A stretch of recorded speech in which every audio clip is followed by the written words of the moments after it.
Quelle joie pour moi, chers téléspectateurs, de vous présenter un bon ami à moi. On fréquente la même église à Granby.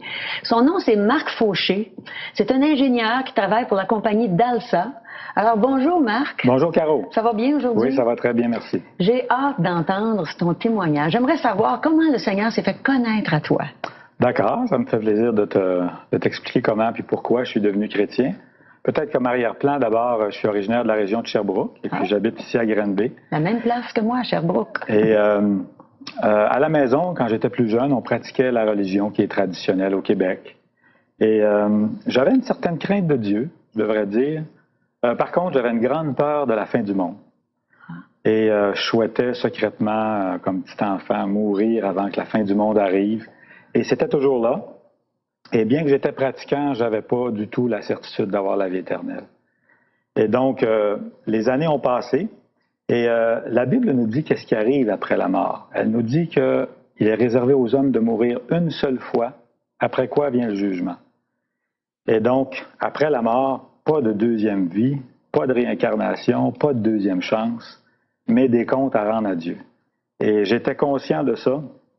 C'est ce que je réalisais. Et ça me faisait peur. J'avais aussi peur de ce qui allait se passer après la mort. Et si j'avais dû mourir subitement à cette époque-là, eh bien, j'aurais pas du tout été prêt à faire face à Dieu. Et par contre, le Seigneur a été bon avec moi, puis il m'a pas laissé dans cet état-là. Et quelques années plus tard, alors que j'étais adolescent, il y a une personne de ma famille qui est venue me voir pour me partager sa joie d'avoir reçu la vie éternelle. Il était tout content.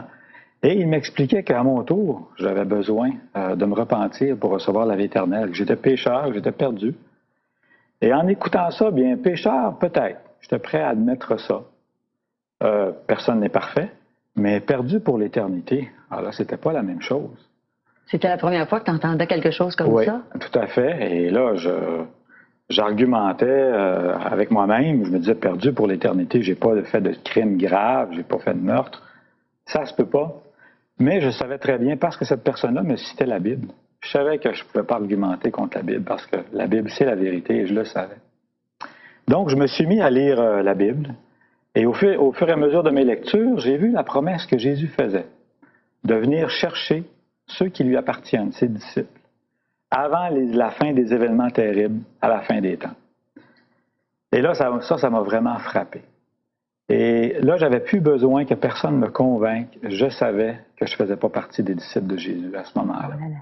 Il y a un verset qui dit dans la Bible, « Celui qui observe toute la loi, mais qui pêche contre un seul commandement devient coupable de tous. » Dans Jacques chapitre 2, verset 10, on lit ça. Et donc, je savais que j'étais coupable. J'ai admis le verdict de Dieu et que j'avais besoin de lui maintenant. Et c'est ce que j'ai fait, tout simplement. Je lui ai remis ma vie.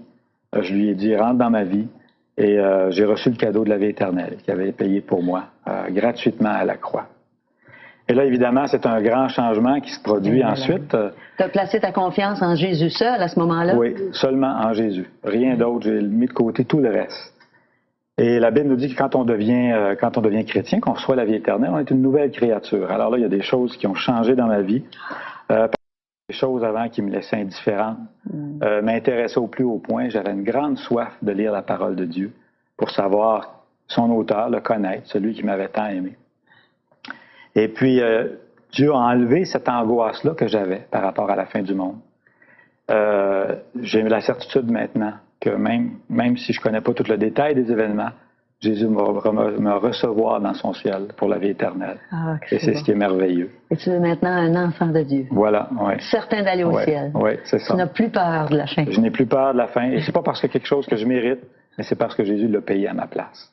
Et j'encourage chaque personne à faire de même et à mettre sa confiance en Jésus. Quel beau témoignage, Marc. Merci beaucoup. Et on retourne là où on était rendu dans notre belle émission.